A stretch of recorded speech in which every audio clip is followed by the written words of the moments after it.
Bismillahirrahmanirrahim. Assalamualaikum warahmatullahi wabarakatuh. Waalaikumsalam warahmatullahi wabarakatuh. Salam sehat dan salam semangat, Bapak Ibu guru hebat UPT SMP Negeri 22 Penua. Terima kasih karena sudah berkenan hadir pada pagi hari ini di tempat ini guna memberikan dukungan kepada kami. Jadi kami dari CGP Angkatan 9, saya Yuni Sutriani bersama dengan rekan saya Ibu Uswatun Hasanah. Jadi kami dari CGP Angkatan 9 Kabupaten Pinrang. Pada kesempatan kali ini izinkan kami menyampaikan diseminasi atau penyebaran konsep inti dari budaya positif. Jadi ini merupakan aksi nyata atau tuntutan tugas dari pendidikan guru penggerak, yaitu aksi nyata modul 1.4, yaitu budaya positif.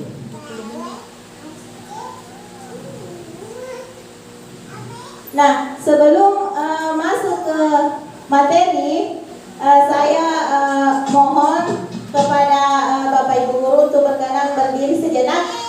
Kita akan ber-ice breaking lah dengan gerakan-gerakan dari jingle perubahan.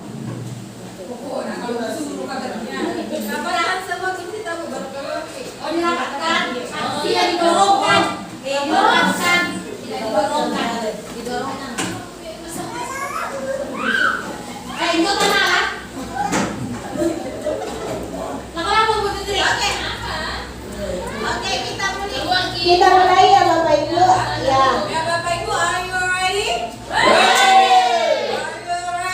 Are you ready? Ready.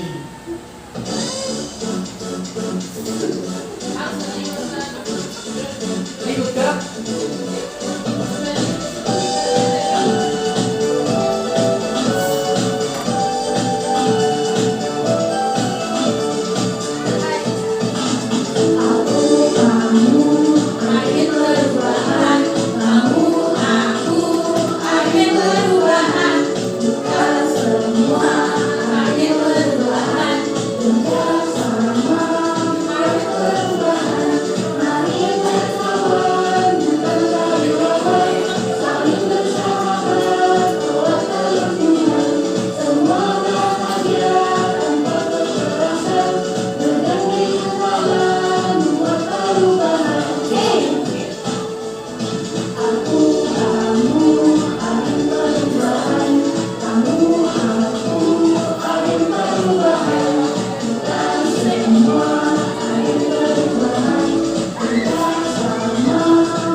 Konsep inti dari budaya positif yang akan kami sampaikan itu adalah, yang pertama adalah perubahan paradigma belajar, yang kedua disiplin positif, yang ketiga nilai-nilai kebajikan, yang keempat kebutuhan dasar manusia, yang kelima motivasi perilaku manusia, yang keenam posisi kontrol guru, yang ketujuh keyakinan keras, dan yang kedelapan segitiga restitusi. Mungkin kalau dilihat dari materi yang disampaikan itu agak padat ya Bapak Ibu, tapi insya Allah akan menarik dan akan memberikan wawasan dan pengetahuan baru bagi kita semua. Jadi ini merupakan konsep inti dari modul 1.4, yaitu budaya positif. Oke, kita masuk ke pembelajaran paradigma baru. Pembelajaran paradigma baru itu merupakan pembelajaran yang dirancang berdasarkan prinsip pembelajaran berdiferensiasi, sehingga para peserta didik belajar sesuai dengan kebutuhannya berdasarkan tahap perkembangan sesuai dengan psikologi modern sehingga menghasilkan karakter profil pelajar Pancasila. Nah, sebelum kita masuk ke situ, saya mau bertanya dulu. Bapak Ibu biasa mendengar kata teacher center atau pembelajaran yang berpusat pada guru dan student center, pembelajaran yang berpusat pada siswa atau murid. Biasa Bapak Ibu dengar ya? Biasa. Oke. Ada mungkin yang bisa menyampaikan kira-kira pembelajaran yang berpusat pada guru itu yang bagaimana? Pembelajaran yang berpusat nih, besar di suara.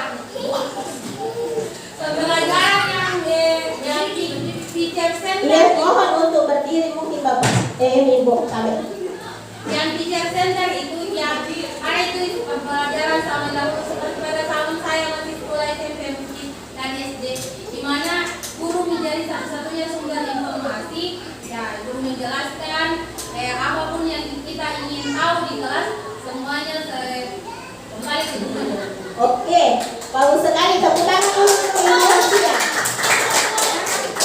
Kemudian pembelajaran yang berpusat pada murid. Pasti saya rasa ini juga bukan istilah yang asing ya. Ini juga istilah yang biasa kita dengar. Mungkin ada dari Bapak Ibu yang bisa mengungkapkan kira-kira pembelajaran yang berpusat pada murid atau siswa itu yang bagaimana? Bisa? Ada yang bisa? Pak Wahid mungkin? Bisa Pak Wahid?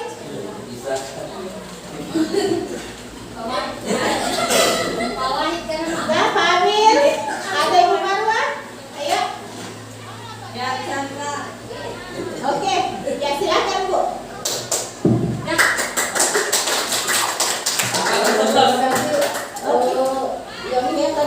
Pembelajaran yang berpusat pada siswa. Yang berpusat pada siswa yaitu berarti di sini guru memberikan kesempatan kepada siswa untuk lebih aktif dengan memberikan tugas. Jadi di sini guru cuma sebagai fasilitator. Jadi saya kira itu. Terima kasih banyak Ibu, luar biasa, sangat luar biasa. Jadi bisa mungkin dipahami bahwa pembelajaran teacher center yang seperti ini dan pembelajaran student center yang seperti ini, saya kira Bapak Ibu guru di sini sudah paham semua tentang itu.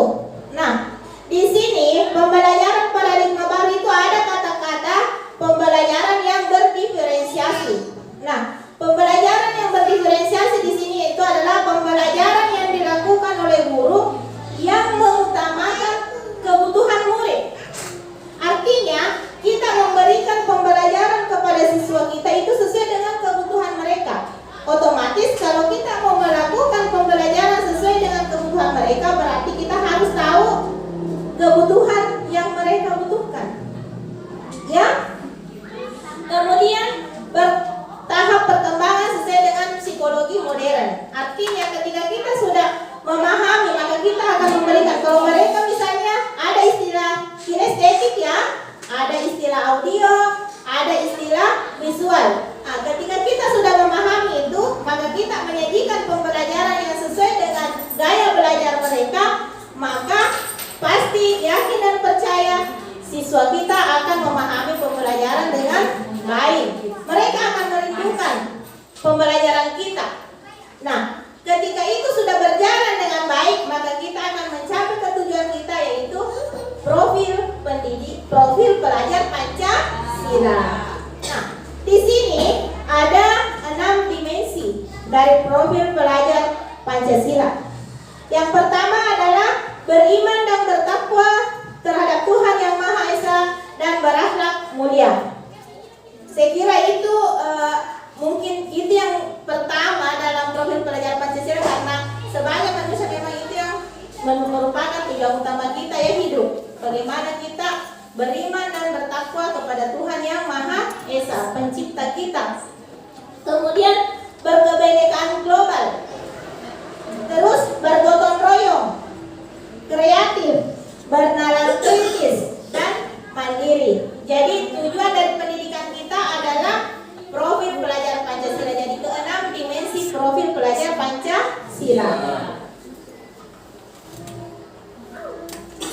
selanjutnya, ini ada miskonsepsi tentang teori kontrol.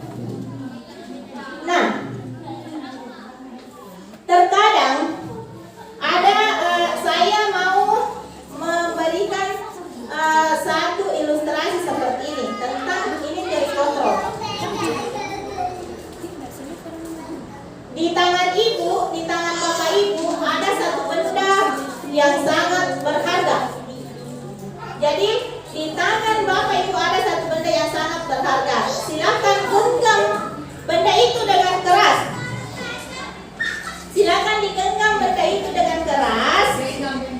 Saya sebagai orang lain akan berusaha untuk membuka tangan ibu. Bapak ibu, saya akan memberikan segala bentuk pujukan. Ya, saya akan memberikan segala bentuk pujukan. Nah, coba saya contohkan ke Pak Wahid. Pak Wahid, bisa enggak tangannya dibuka, Dek? Bisa? Bisa? Oke. Pak Wahid baru dengan satu pujukan seperti itu sudah mau membuka tangannya. Berarti dia, sekarang saya tanya, yang memiliki kontrol untuk membuka tangan itu siapa? Diri sendiri. Diri sendiri. Berarti Pak Wahid sendiri kan? Dia yang mengontrol dirinya sendiri untuk membuka. Meskipun baru hanya satu kali pujukan, dia sudah mau membuka. Saya ganti orangnya deh. Coba Ibu Umi. Coba Ibu Umi. Ibu Umi. Dek, buka itu tangan saya. Bisa tak minta itu barang tak? Yang di tangan.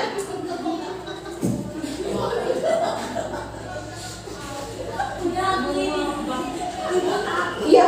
Jadi Ibu Umi mempertahankan. Ini dek. Aku kasih peluang. Muka, ambil, minta kak, kasih kak. Aku kasih peluang 200 juta deh. Woi, tirai satu atau untuk apa dulu? Apa ini? Pokoknya saya minta barang itu. Saya kasih mana atau begini. Kalau tidak mau uang, apa tak mau dari saya? Supaya mau kasih saja tuh. Ujung di tangan Tuhan. Jadi sampai pada kesimpulan kita sudah punya dua hasil ya. Ada yang mau membuka, ada yang tidak. Sekarang saya tanya Bapak Ibu, siapa yang memiliki kontrol membuka dengan tidak membuka? Diri sendiri. Nah, itulah yang dikatakan sebagai motivasi istri atau kontrol dirita. Kontrol dirita ya, bahwa yang bagaimanapun pujukannya orang, kalau kita tidak mau, maka tidak akan terjadi. Begitu juga dengan siswa kita, Bapak Ibu. Bagaimanapun bentuk yang kita berikan pada mereka, ketika itu bukan kemauannya mereka, yang kita percaya tidak akan dilakukan juga. Nah, di sini ada miskonsepsi yang pertama, ilusi guru mengontrol murid. Selama ini kan kita berpikir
itu masih dari luar lagi.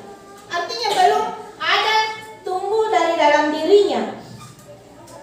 Kemudian ilusi bahwa orang dewasa berhak memaksa. Nah, ini juga yang biasa kita lakukan. Kita sebagai orang dewasa terkadang berpikir bahwa orang yang lebih muda dari kita itu bisa kita atur. Nah, kadang kita berpikir seperti itu, bahwa adik-adik kita, kemenakan kita, bahkan saya pribadi, saya sebelum mengikuti materi ini itu saya berpikir, itu Abid itu bisa saya kontrol. Padahal nyatanya tidak.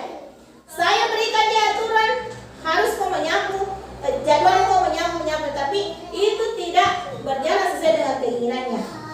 Jadi nanti disuruh baru dia melakukan. Artinya apa? Jadi bahwa orang yang merasa berhak memaksa itu juga hanya sebuah ilusi.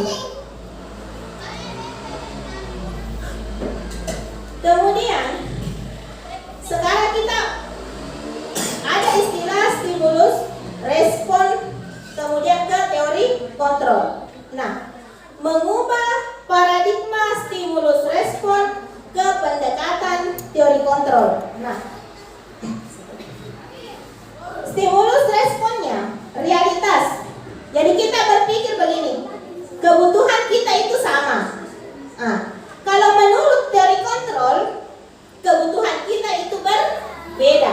Sama tidak kebutuhan semua siswa-siswa di kelas? Berbeda kan? Begitu juga dengan kita. Jadi itu yang harus kita ubah. Kemudian yang kedua, semua orang melihat hal yang sama. Nah, kalau menurut teori kontrol, setiap orang memiliki gambaran berbeda. Jadi kita lambat laun mudah-mudahan bisa merubah paradigma kita atau pandangan kita dari yang stimulus respon ke pendekatan teori kontrol. Mudah-mudahan insya Allah ya kita bertahap melakukan itu. Kemudian yang ketiga, kita mencoba mengubah orang agar berpandangan sama dengan kita. Jadi kadang kan kita yang berpikir seperti itu. Nah, kalau menurut teori kontrol, kita berusaha memahami pandangan orang lain tentang dunia. Artinya kita berusaha memahami bahwa pandangannya dia memang seperti itu. Tidak bisa kita suruh dia sama pandangannya seperti kita. Kemudian perilaku buruk dilihat sebagai suatu kesalahan. Nah, kalau di teori kontrol, semua perilaku memiliki tujuan. Artinya, kalau di stimulus respon, apapun yang dilakukan orang ketika itu tidak baik, maka salah. Tapi kalau di teori kontrol, maka diubah. Semua yang dilakukan seseorang itu, semua hal yang dilakukan seseorang itu pasti ada tujuannya. Pasti ada tujuannya. Kemudian selanjutnya, orang lain bisa mengontrol saya. Kalau di teori kontrol, hanya Anda yang bisa mengontrol diri Anda. Nah, lanjut, saya bisa mengontrol orang lain. Kalau di teori kontrol, Anda tidak bisa mengontrol orang lain. Kemudian, pemaksaan ada pada saat rujukan gagal. Nah, kalau di teori kontrol, kolaborasi dan konsensus menciptakan pilihan-pilihan baru. Dan ini yang paling terakhir, ini yang utama. Kalau di stimulus respon itu ada model berpikirnya menang kalah. Nah, jadi kalau kita berhadapan dengan anak-anak, pasti yang akhirnya nanti kita menang, anak-anak kalah.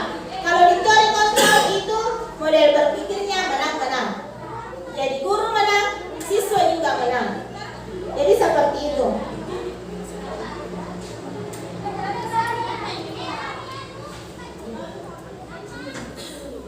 Kemudian selanjutnya kita masuk ke disiplin positif. Kembali saya ingin bertanya lagi. Biasa dengar kata disiplin positif? Bapak Ibu? Baru. Kalau budaya positif? Biasa. Oke. Kalau budaya positif, kira-kira yang seperti apa atau apa yang terlintas di benak Bapak Ibu ketika kita mendengar kata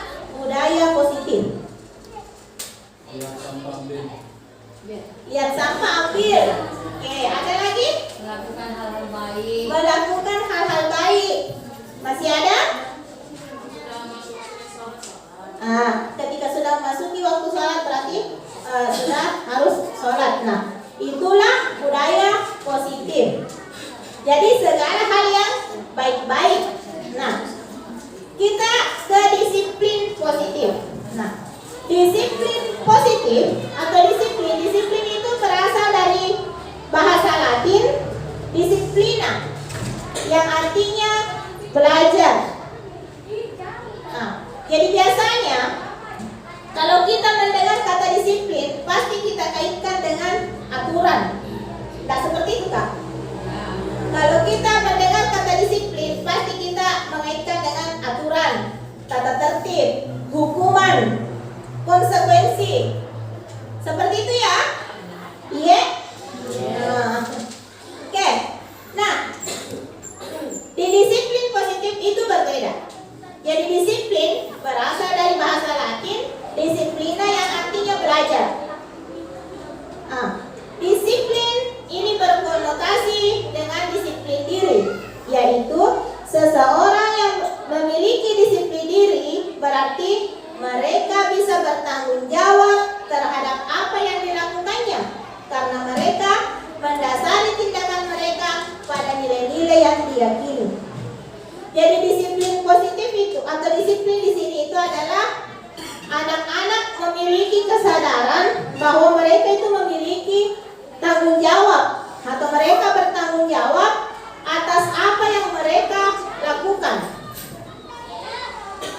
Karena apa-apa yang mereka lakukan itu didasari dengan nilai-nilai yang diyakini. Jadi ketika anak-anak meyakini bahwa seperti ini, maka dia akan melakukan ini. Nah, disiplin positif itu apa? Nah, disiplin positif itu merupakan salah satu cara penerapan disiplin yang bertujuan menumbuhkan kesadaran serta memberdayakan peserta didik tanpa imbalan, penghargaan, ancaman, maupun hukuman. Artinya, disiplin positif itu adalah kemauan atau kesadaran dalam diri seseorang, yaitu yang dimunculkan atau itu yang dilakukan. Jadi anak-anak itu melakukan sesuatu tanpa mengharapkan imbalan, tanpa takut adanya hukuman, kemudian tanpa adanya ancaman. Jadi memang betul-betul dia dari dalam dirinya. Jadi misalnya anak-anak pungut sampah. Jadi anak-anak itu pungut sampah bukan karena dia takut akan ditegur, tapi dia memang sadar bahwa memungut sampah itu pasti hasilnya nanti akan bersih. Oh, kalau saya pungut sampah sekolah saya akan bersih. Pada iman. Jadi anak-anak menyadari itu. Termasuk juga menggunakan helm. Kalau menggunakan helm, nilai kebaikan yang diyakini itu kira-kira apa kalau menggunakan helm? Nilai keselamatan. Ketika itu yang mendasari anak-anak melakukan sesuatu termasuk kita, maka kita pasti berpikir, kita pasti tidak akan pernah melepaskan yang namanya helm. Karena kita meyakini bahwa dengan menggunakan helm, maka saya akan selamat, insya Allah. Ya, tapi ketika misalnya anak-anak tidak meyakini itu, maka pasti seenaknya tidak akan menggunakan helm. Karena tidak ada disiplin positif dalam dirinya, tidak ada tidak ada rasa tanggung jawab terhadap dirinya, tidak ada kesadaran dalam dirinya bahwa ketika saya melakukan ini maka akan seperti ini. Jadi itu. Nah, sebagai pendidik, tujuan kita adalah menciptakan peserta didik yang memiliki disiplin diri sehingga mereka berperilaku mengacu pada nilai-nilai kebajikan universal dan memiliki motivasi intrinsik dalam perubahan perilaku ke arah yang lebih baik. Jadi kita sebagai pendidik, tujuan kita adalah bagaimana menciptakan peserta didik yang memiliki disiplin diri. Jadi disiplin diri itu disiplin positif sehingga mereka itu berperilaku mengacu pada nilai-nilai kebajikan universal. Nilai-nilai kebajikan universal dan adanya motivasi intrinsik dari dalam dirinya. Nah, tadi ada kata-kata nilai-nilai kebajikan.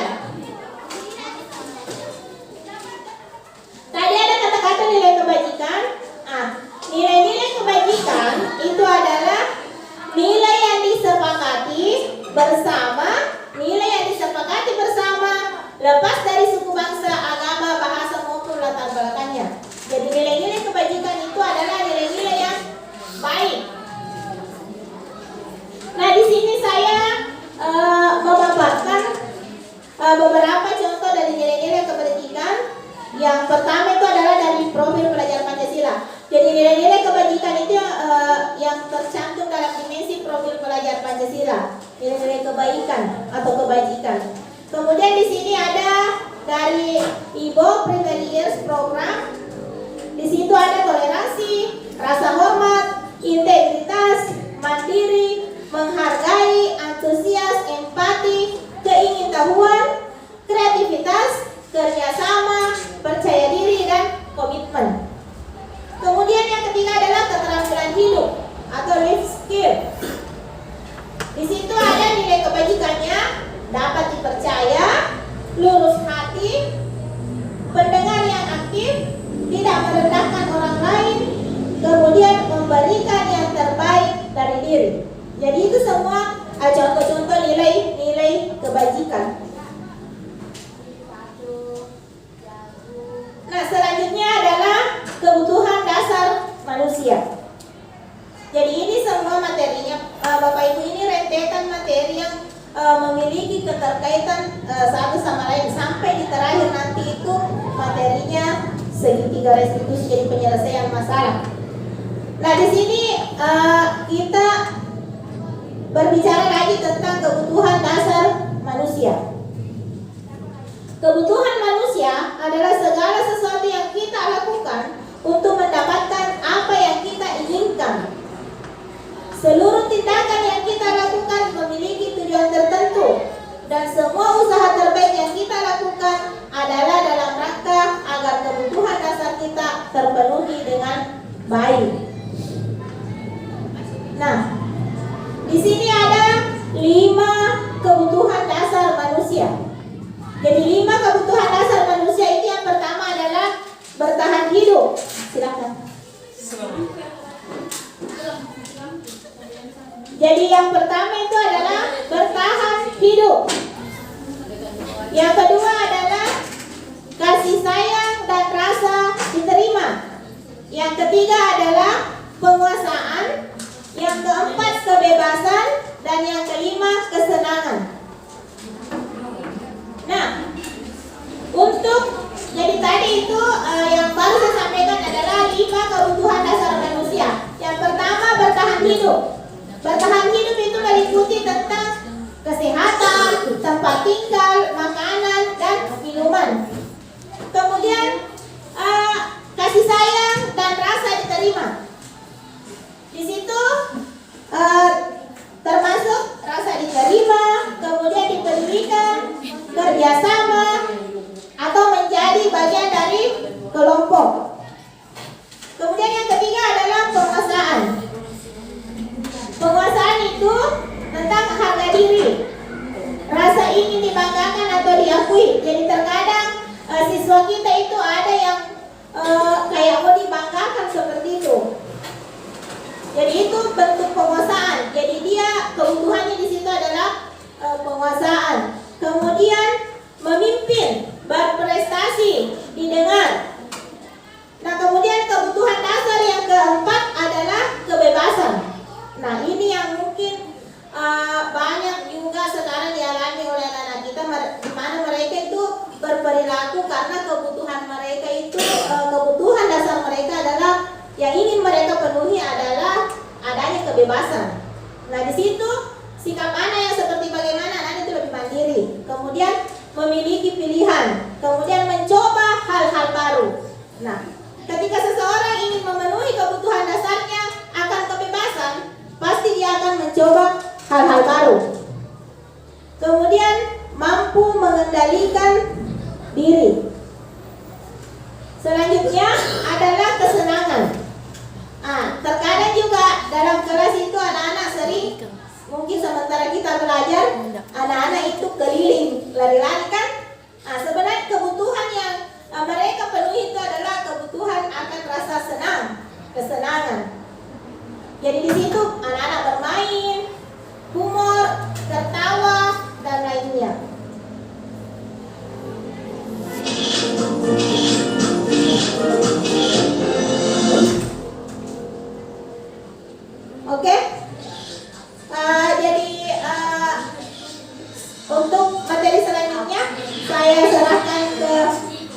rekan saya Ibu Uswatun Hasanah.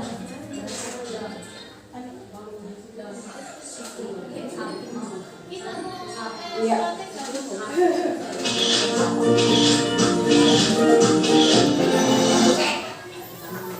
Ya, selanjutnya materi kedua, tapi sebelum masuk ke materi kedua, ke part 2, Bapak Ibu yang punya Canva bisa mungkin mengakses tadi link yang dibagikan oleh Ibu Novi.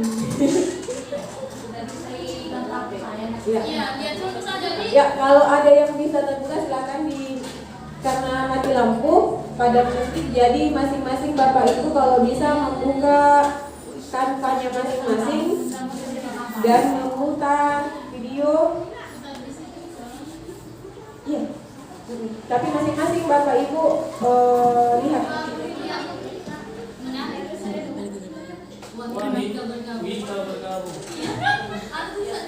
Wahid juga. Oke.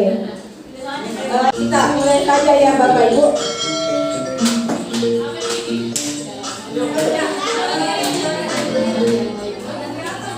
Ya, Bapak Ibu silakan berdiri lagi. Ya, berdiri lagi.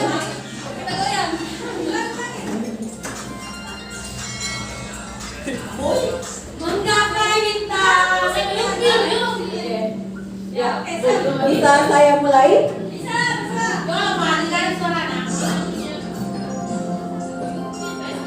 Tangan ke atas menggapai bintang, Tangan ke samping burung yang terbang, tangan ke depan ikan berenang, duduk yang manis siap berdoa.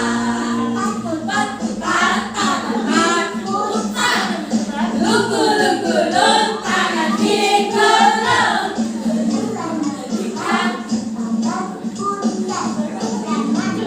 kiri atas bawah. Satu jari kanan, satu jari kiri, ku gabung menjadi dua. Buat tempat aman, buat tempat dua jari kiri, ku gabung menjadi empat. Ku buat kamera cekrek. Tiga jari kiri, ku gabung menjadi enam. Ku buat menara tinggi. Empat jari kiri, ku gabung menjadi delapan. Ku buat telinga kucing. Lima jari kiri, ku gabung menjadi sulung. Siap berdoa.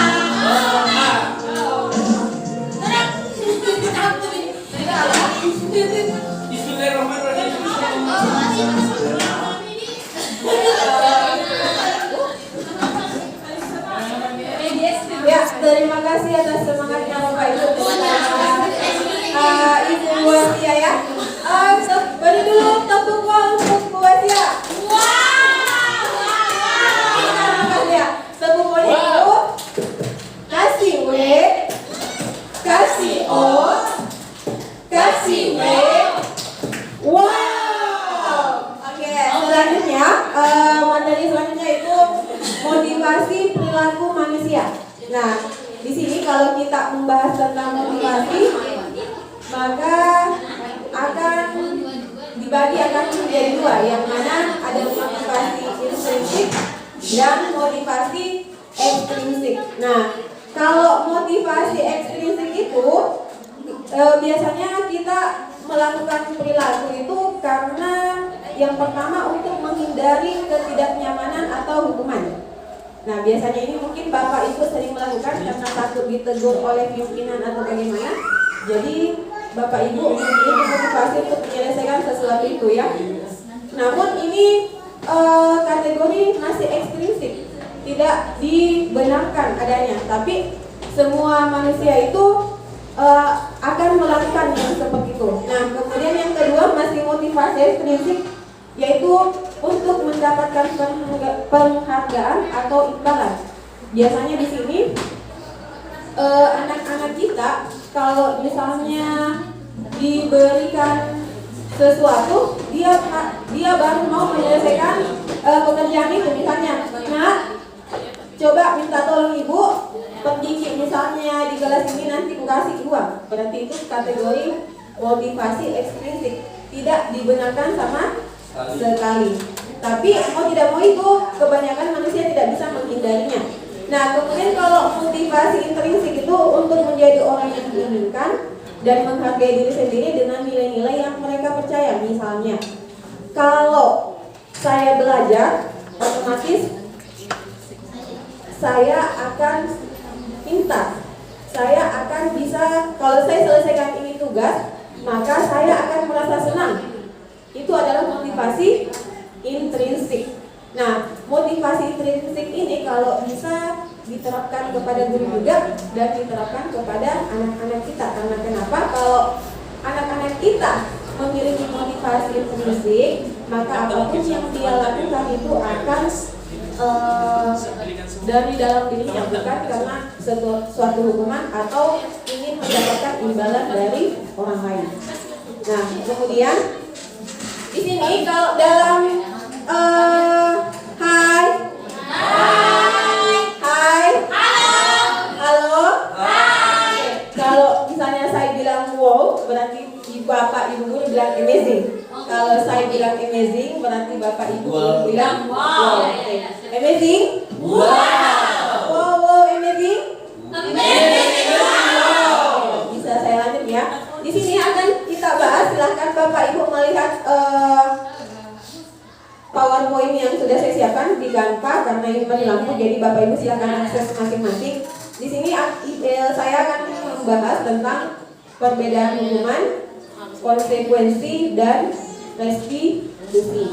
Nah, di mana hukuman ini itu merupakan tidak terencana atau tiba-tiba, kemudian murid tidak tahu apa yang akan terjadi, kemudian bersifat satu arah, dan yang keempat ini memang kalau hukuman itu berupa hukuman fisik dan psikis. Nah, ini mungkin bapak ibu ada yang pernah lakukan, tiba-tiba memberikan hukuman ke siswa, itu kategori hukuman. Nah, kemudian kalau konsekuensi ini sudah terencana, disepakati sesuai aturan, murid tetap dibuat tidak nyaman, sikap guru selalu memonitor murid. Nah, mungkin seperti ini.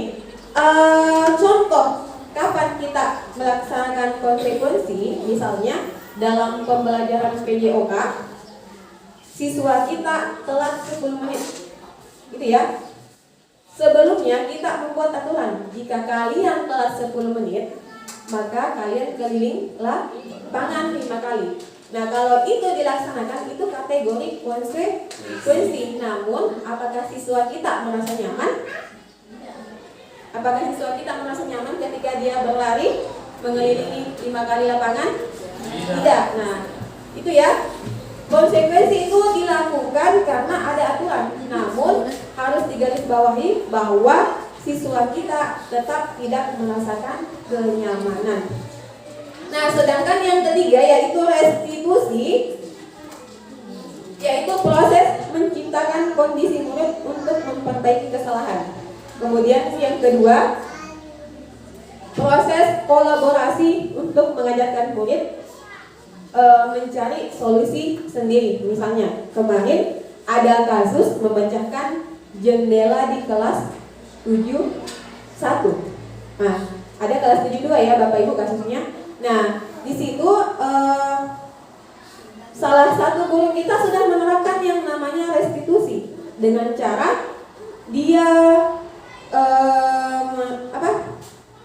menjalankan yang namanya keyakinan, kemudian stabilitas, kemudian apa yang harus dilakukan. Nah, siswa kita yang kemarin yang melakukan itu solusinya adalah dia mengaku salah dan solusinya adalah menggantikan cermin tersebut yang pecah itu. Nah, dari situ kita bisa menyimpulkan bahwa di dalam lingkungan sekolah kita ini sudah ada guru yang melakukan restitusi dengan tepat. Nah, selanjutnya di sini ada 5 posisi kontrol. Jadi seorang guru itu dibagi menjadi 5, yaitu ada kategori penghukum, kemudian ada pembuat merasa bersalah, kemudian ada juga yang posisinya menjadi teman, kemudian ada yang menjadi pemantau, dan seorang manajer. Nah, di sini Bapak Ibu bisa perhatikan videonya.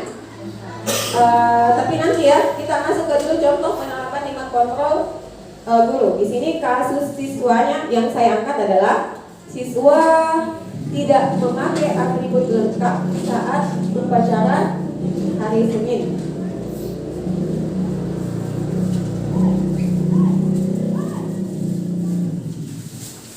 Nah, di sini contohnya, kalau kita seorang guru dan menjadi penghukum, maka yang akan kita lakukan yaitu meminta siswa kita hormat pada bendera selama 1 jam. Kalau kita melakukan hal itu, maka posisi kita itu sebagai guru bahwa kita adalah guru yang penghukum.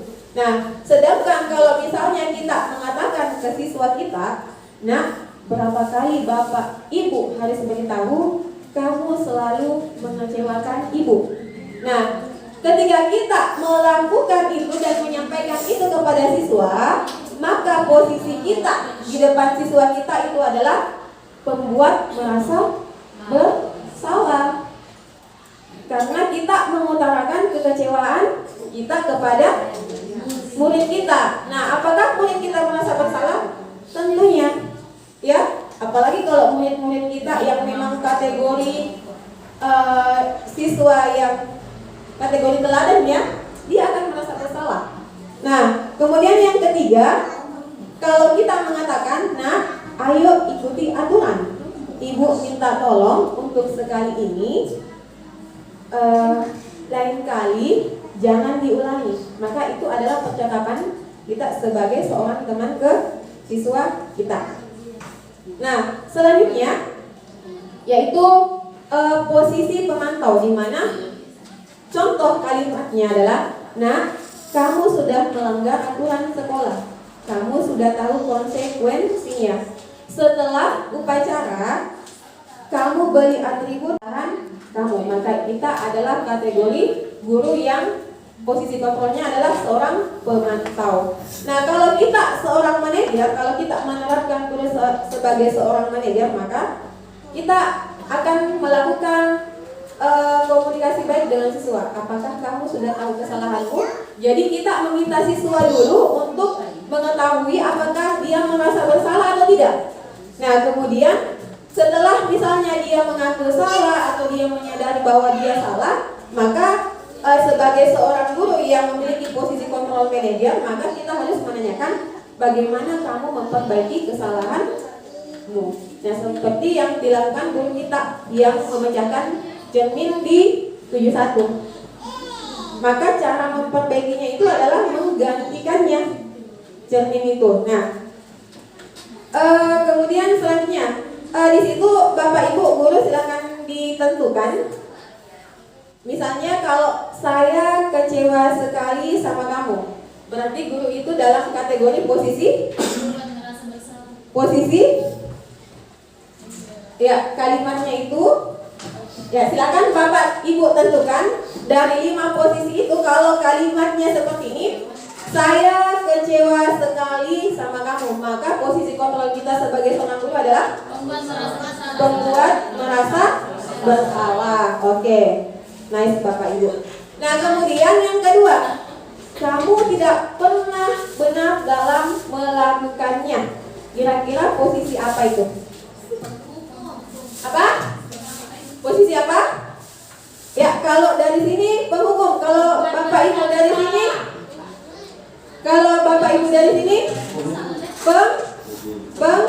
Oke. Jadi di sini dia adalah penghukum.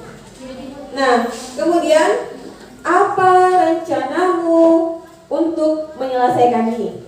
Maka posisi guru setelah memberikan pertanyaan seperti ini, kira-kira posisi guru sebagai apa? Sebagai manajer. Oke. Selanjutnya, ayolah lakukan demi Bapak Ibu ya. Maka sebagai posisi kontrolnya sebagai teman. Oke. Nah, kamu tidak akan pernah mendapatkan nilai jika tidak mengerjakan tugas. Apa? Pemantau. Oke, mantap ya Bapak Ibu. Semoga bisa dimengerti. Nah, selanjutnya kita akan memasuki materi keyakinan kelas. Nah, kalau kita membuat keyakinan kelas itu, pembentukan keyakinan kelas itu yang pertama dia itu bersifat abstrak, kemudian berupa pernyataan universal, kemudian dibuat dalam pernyataan positif, dan yang keempat sedikit saja agar mudah diingat. Kemudian 5 sesuai dengan kondisi kelas dan sekolah sehingga mudah diterapkan, dan yang keenam semua warga kelas dilibatkan saat membuat keyakinan kelas. Nah, di sini ada contoh keyakinan kelas. Nah, di sini aturan kelasnya. Kalau keyakinan kelas itu Bapak Ibu, dia sudah bersifat, kalimatnya sudah bersifat positif. Kemudian semua warga atau warga kelas itu mematuhinya, dilibatkan dalam pembuatannya. Kemudian dia itu memiliki nilai kebajikan. Tadi sebelumnya Ibu Yulis sudah sudah menjelaskan nilai-nilai kebajikan. Ada yang saling menghargai, ada menghormati, saling sayang, toleransi, bertanggung jawab, dan lain-lain. Nah, di situ ada contoh keyakinan kelas yang saya buat, di mana aturan kelasnya yaitu dilarang menyela pembicaraan orang. Nah, kalau dalam bahasa Inggris atau bahasa Indonesia kata dilarang itu kalimat negatif atau positif? Negatif. Jadi kalau misalnya masih dalam kategori aturan, berarti dia masih memiliki kalimat negatif. Nah, sedangkan kalau kita merubah menjadi kalimat positif, maka itu akan merubah menjadi keyakinan kelas. Jadi dari aturan menjadi keyakinan kelas. Nah, kira-kira kalimat positifnya tadi dilarang menyela pembicaraan orang apa?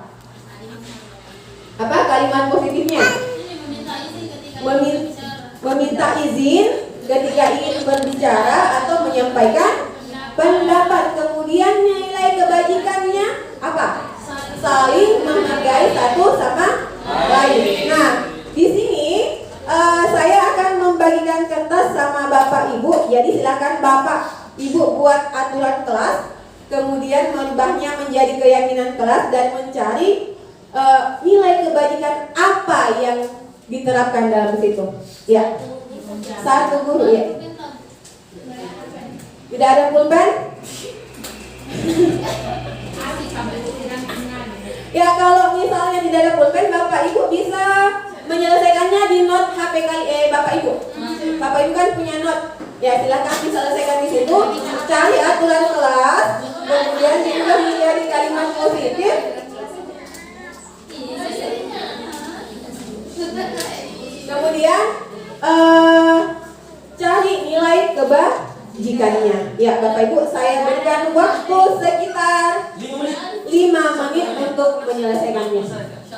Positif dulu. Jadi dia peraturan dulu, kemudian kalimat positif, lalu kemudian mengerucut menjadi keyakinan kelas. Bagaimana ini? Jangan datang terlambat. Tidak boleh terlambat. Berarti Cepat tinggalkan. cepat datang tepat Waktu. Kalau ibu lagi jualan. Kalimat positifnya datang tepat waktu. Jangan marah-marah. Anunya dikit. mana awal? Berapa ini dikit? Salah terlambat. Satu saja. Yono nih, maksudnya apa Pi? Apa kalimat positif ini? Apa itu? Kalimat positifnya apa? Lawan itu. Dilarang oleh dalam kelas. Kalimat positifnya apa? Boleh dilarang menyontek. Dilarang menyontek. Dilarang menyontek. Yo, siap makan pada jam istirahat. Oh ya. Makan pada saat jam istirahat. Kenapa namanya kalian di bumi di kaki? Waktu makan ada pada jam istirahat. Ayo dah. Dilarang makan saat jam pelajaran. Mi, dilarang makan saat jam pelajaran. Apa tuan? Pakaian harus rapi bahasanya. Dari kalimat positifnya nanti makan pada saat beristirahat. Dilarang terlambat, dilarang datang tepat waktu, disiplin. Kalimat positif dan kalimat negatif keyakinan kelasnya apa? Mengerjakan tugas sesuai dengan Kebajikannya apa? Disiplin kebajikan. Keyakinan kelasnya apa? Woi, gak ada papat nih. Dalam tepat waktu. Kalau sampai ke dulu. Isinya kalau kalian keyakinan kelas Dari dia bukan saja. Dia.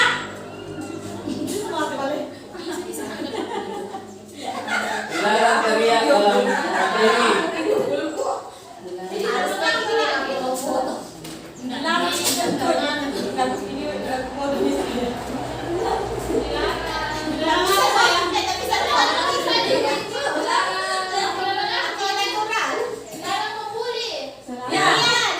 Selalu jadi yang natural.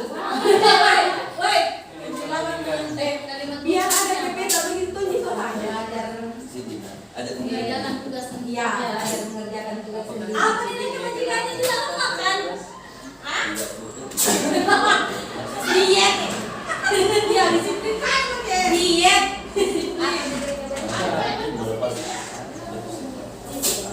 Wah, saling menghargai.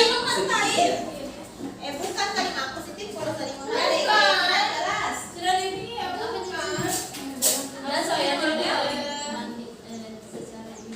Oh, terlambat datang, tertinggal di materi nilai kebajikan kapan tadi? tidak tahu. Sudah bersiap? Tidak saya. Ambil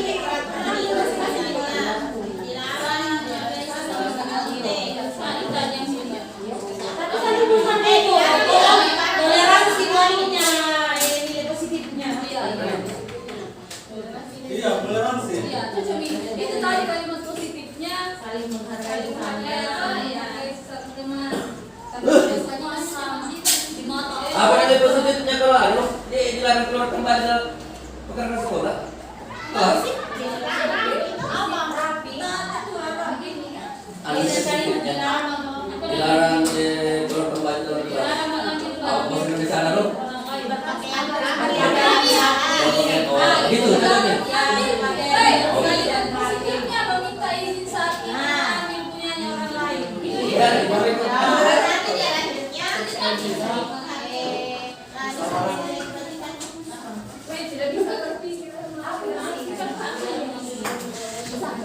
Kenapa tidak ada kontok-kontok? itu lagi bisa yang komplit. Woi masih ada jadi orang kan Sampai terakhir video pun. suara berdutak. sampai itu anak-anak tuh ubi kusuruh main terjauh cepat kenapa foto-fotonya menghargai. Saling menghargai ya. Yos.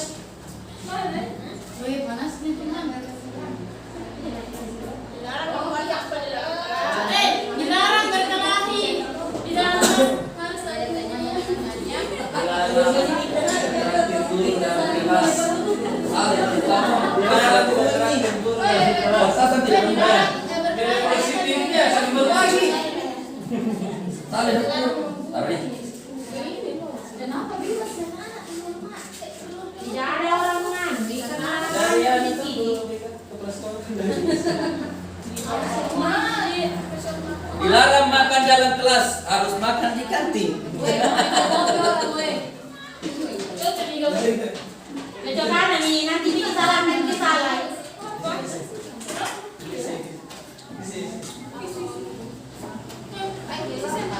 Nanti, bukan balik itu.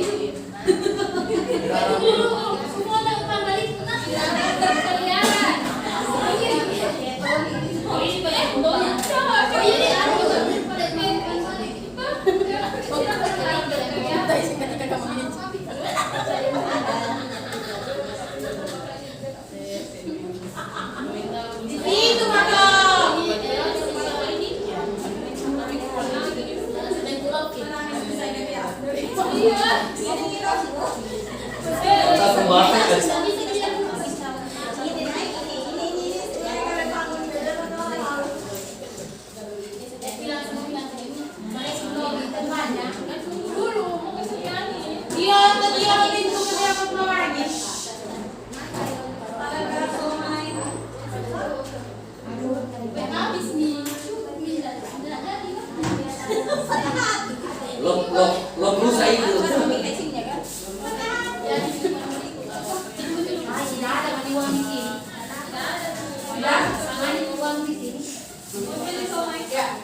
Di sini sudah ada beberapa Bapak Ibu guru menyelesaikan tantangannya, yaitu kita akan membuat keyakinan kelas. Nah, di sini intinya ketika kita membuat keyakinan kelas, kita tidak fokus pada kalimat negatifnya, tapi kita harus menanamkan pada siswa kita nilai keyakinan yang ada di dalamnya.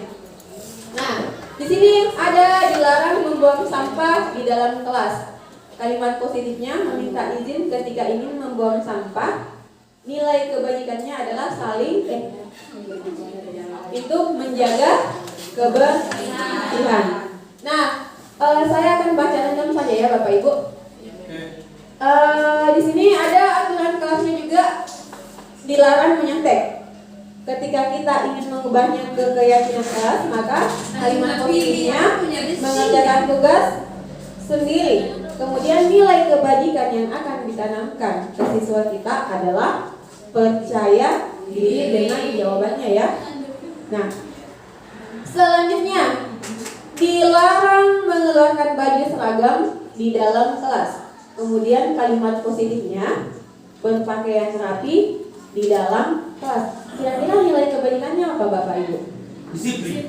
Kebajikannya apa? Ya, disiplin. Oke. Sudah ya Bapak Ibu. Ya. Jadi Bapak Ibu semoga kedepannya sudah bisa menyeramkan keyakinan kelasnya di kelasnya masing-masing. Amin. Nah, kemudian selanjutnya di situ ada ya di sini ya segitiga restitusi. Nah, di mana tiga restitusi ini adalah suatu proses dialog yang dijalankan oleh guru agar dapat menghasilkan murid yang mandiri dan bertanggung jawab. Nah, segitiga restitusi ini terbagi atas yang pertama menstabilkan identitas, kemudian validasi tindakan yang salah, kemudian menanyakan keyakinan. Nah, Bapak Ibu di slide selanjutnya Bapak Ibu bisa lihat menstabilkan identitas yaitu berdasarkan prinsip membuat kesalahan adalah bagian dari proses pembelajaran. Nah, di sini menstabilkan identitas itu kesalahan itu adalah proses pembelajaran. Kita adalah manusia, jadi kesalahan itu memang bagian dari kehidupannya kita. Nah, di sini kalimatnya kita bisa mengatakan seperti ini ke siswa kita ketika melakukan segitiga restitusi dalam menstabilkan identitas. Yang pertama, berbuat salah itu wajar nak, itu ya. Kemudian, nah, tidak ada manusia yang sempurna.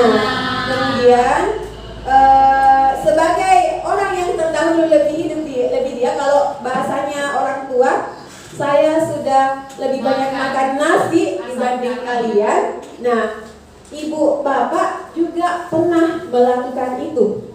Itu adalah kalimat yang menstabilkan identitas. Kemudian ibu bapak tidak mau mencari siapa yang salah. Jadi selama ini mungkin kita mencari siapa yang salah ya, lalu bertanya siapa salah, kenapa bisa tidak ya?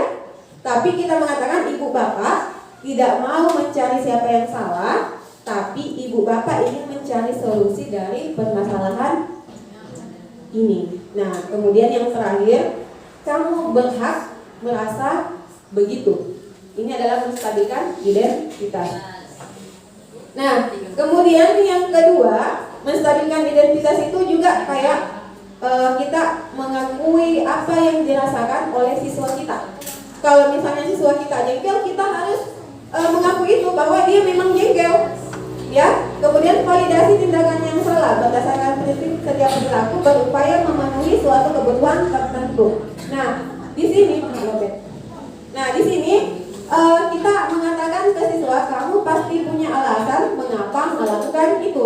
Karena siswa kita tidak mungkin langsung memukul temannya tanpa sebab, maka kita harus melakukan dulu tindakan, walaupun itu tindakan salah, kita harus juga melakukan validasi terlebih dahulu. Kemudian yang kedua, padahal kamu bisa melakukan yang lebih buruk dari ini ya.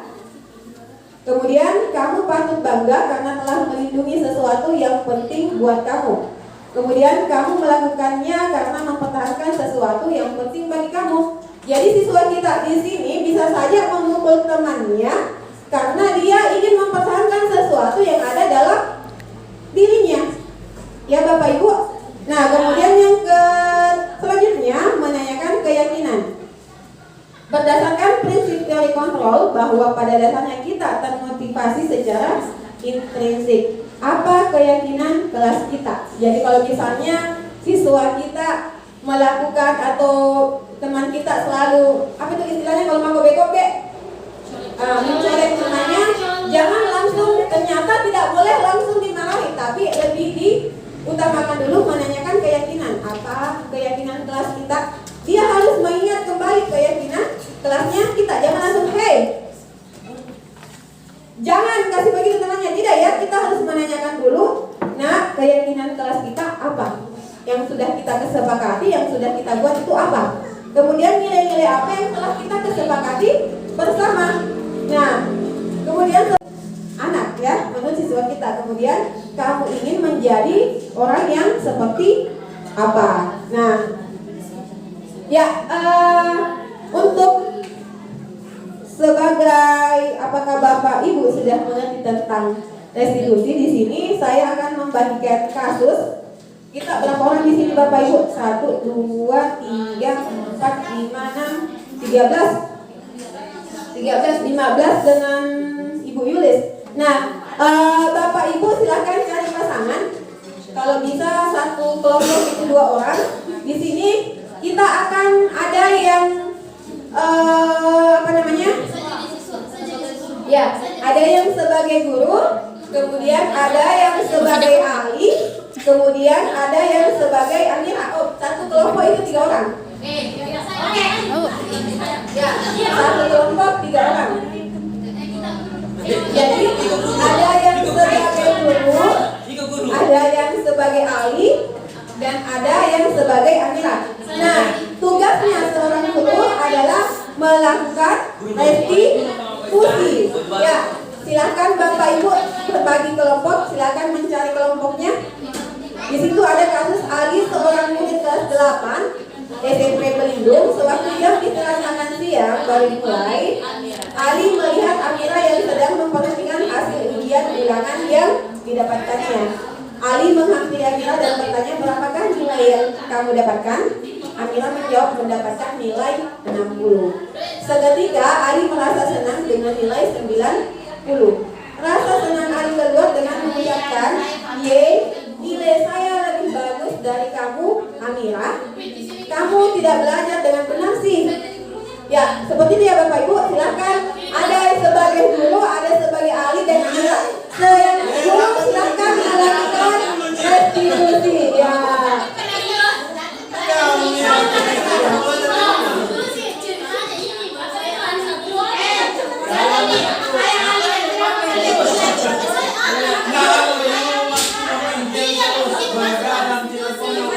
Yang penting tuntas. Jadi aku mana restitusi ini? Apa ini restitusi? Pakai cara acting kan dulu? Iya.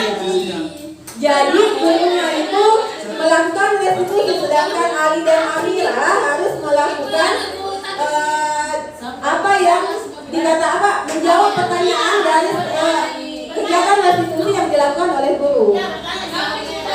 Di sini Bapak Ibu guru jangan lupa.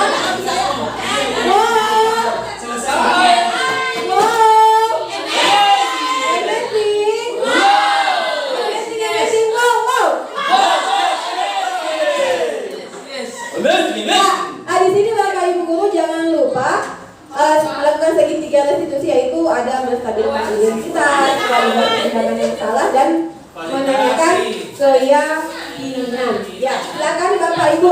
Nanti dua kelompok yang terpilih akan melakukan pertanyaan ya. Jadi itu Bapak Ibu bagi diri tak ada sebagai guru, ada sebagai murid. Yang melakukan segitiga restitusi itu guru. Jadi ceritanya ini siswa bermasalah. Jadi diselesaikan di masalahnya dengan segitiga restitusi. Jadi validasinya Tahapan segitiga restitusi itu menstabilkan dulu identitas. Sudah menstabilkan identitas, validasi tindakan yang salah. Kemudian bertanya keyakinan. Jadi ketika kita menerapkan segitiga restitusi itu sebenarnya harus ada dulu keyakinan jelas yang sudah disepakati. Jadi itu intinya. Ya dilarang terlambat. Iya. Iya itu mah. Dilarang terlambat. Mana Pak? Pindah dulu ini. Dilarang terlambat. Kemudian menstabilkan identitas. Bilang bergabung Harus ada juga media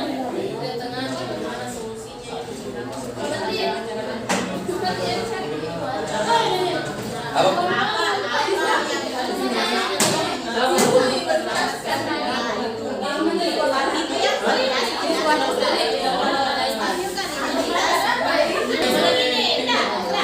Siswa dulu yang bermasalah. Nada kita dapat terlambat. Saya apa?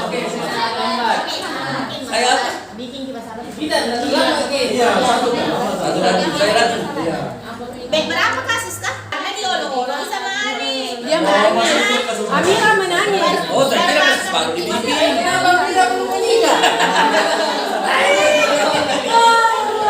Baru kakak ini ceritanya ini sombong ini.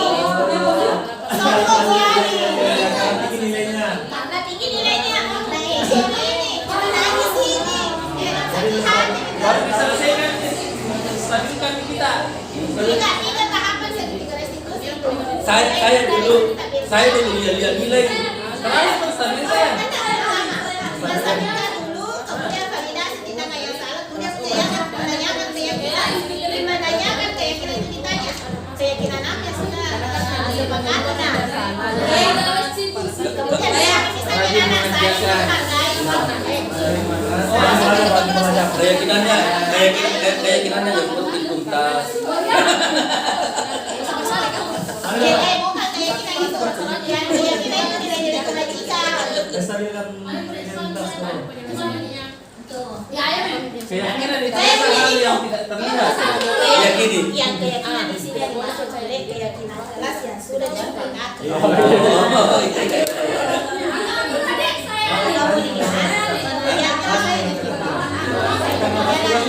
Ulang. Saya harus minta maaf. Rajin belajar. Dia tahu kalau dia sudah menyadari keyakinannya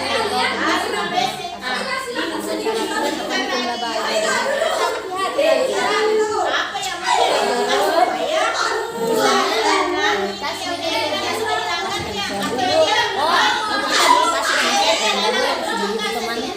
Penyelesaian masalahnya. Bagaimana caranya? Terakhir yang validasi. Kalau Amira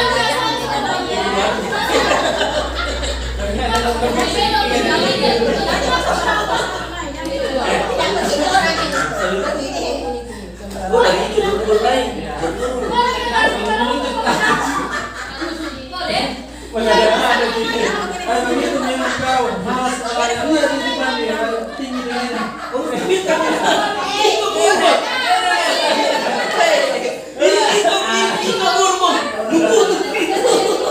Amira dan ibu guru melakukan restitusinya. Yang pertama seharusnya yang di ini ya, seorang ahli, kita tidak apa-apa seorang ahli mengakui kesenangannya karena mendapatkan nilai 90. Itu adalah hal yang lumrah ya. Itu adalah perasaannya. Kita harus menghargai perasaannya juga. Tapi yang harus dilakukan oleh seorang ahli, senang bagaimanapun senangnya seorang ahli, dia tidak boleh melakukan ejekan kepada Amira. Ya, di situ adalah kesalahan ahli. Nah, tadi apakah ahli merasa salah? Apakah ahli merasa salah? Iya ya. Nah, kemudian di sini sebagai guru kita setelah mengakui kemudian mendapatkan keyakinan kelas apa yang dilanggar oleh ahli, maka kita sebagai guru itu harus menanyakan solusi dari permasalahan ini seperti apa yang diharuskan oleh seorang ahli keamiran. Nah, dari persetujuan tadi, ahli mengakui bahwa dia harus meminta maaf ke amiran. Nah, seperti itu ya. Ya, semoga bisa diterapkan dalam keseharian kita sebagai seorang guru. Ya, di sini kategori budaya positif, di mana budaya positif itu kita sebagai seorang guru ingin mengarah ke hal yang lebih baik dengan tidak melupakan kodrat peserta didik kita, yaitu kodrat alam dan kodrat zamannya mereka. Ya, mungkin selanjutnya akan ditutup oleh Ibu Yuli Sumiani. Waktu dan tempat saya persilakan.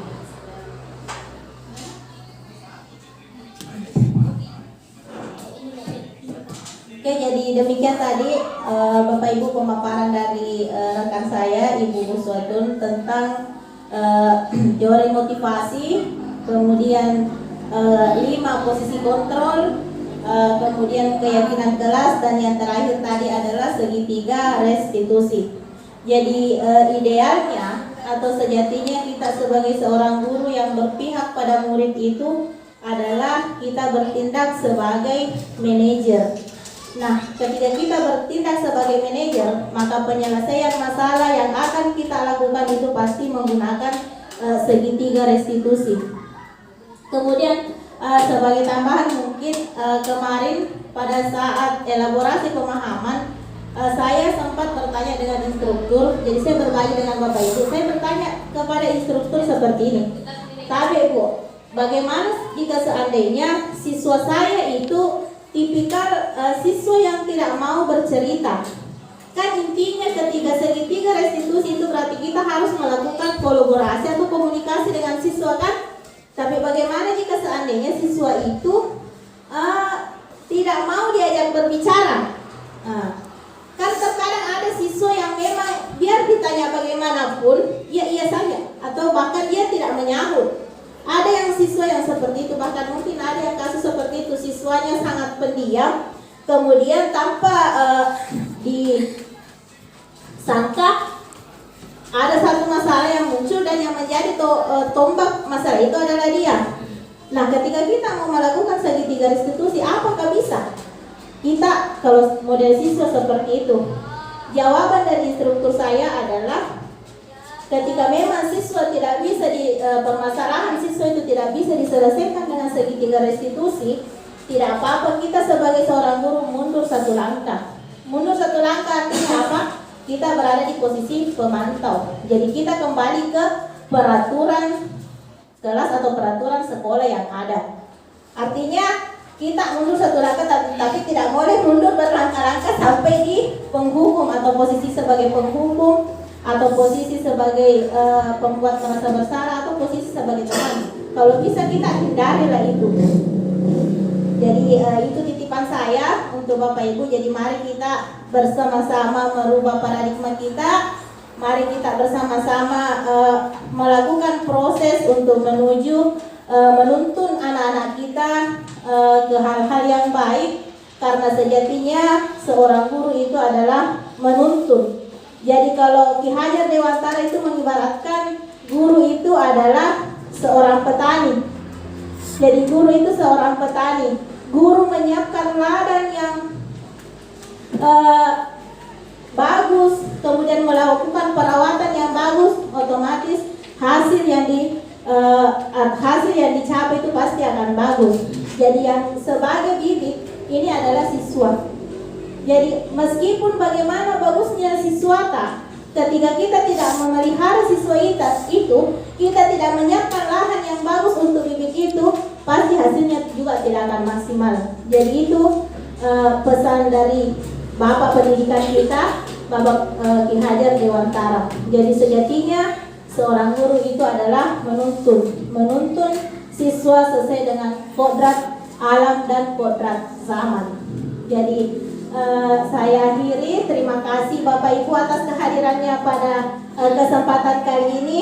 Saya ucapkan terima kasih yang tak terhingga karena bersedia meluangkan waktu dan memberikan dukungan kepada kami. Mudah-mudahan apa yang Ibu berikan pada kesempatan kali ini bernilai ibadah di sisi Allah Subhanahu wa taala. Sekian diseminasi atau penyebaran hal positif dan budaya positif pada pagi hari ini.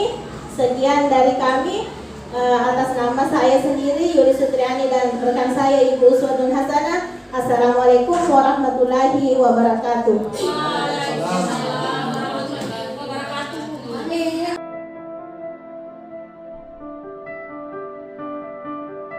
Yang designasi positif, budaya positif hari ini. Semangat untuk Bu Yuli sama Bu Uswa, semoga lulus jadi GP. Amin. Semangat, semangat, semangat. Amazing, amazing. Wow. Kepada Bu Yulis dan Ibu Uswatun Hasanah sebagai CGP, semoga sukses selalu dalam kegiatan diseminasi budaya positif. Kedepannya bisa lulus menjadi GP. Semangat dan sukses selalu. Assalamualaikum warahmatullahi wabarakatuh. Selamat buat Ibu Yulis dan Ibu Uswa untuk kegiatan diseminasi budaya positifnya. Walaupun mati lampu tetap semangat. Sukses selalu. Sekali lagi selamat. Sukses selalu.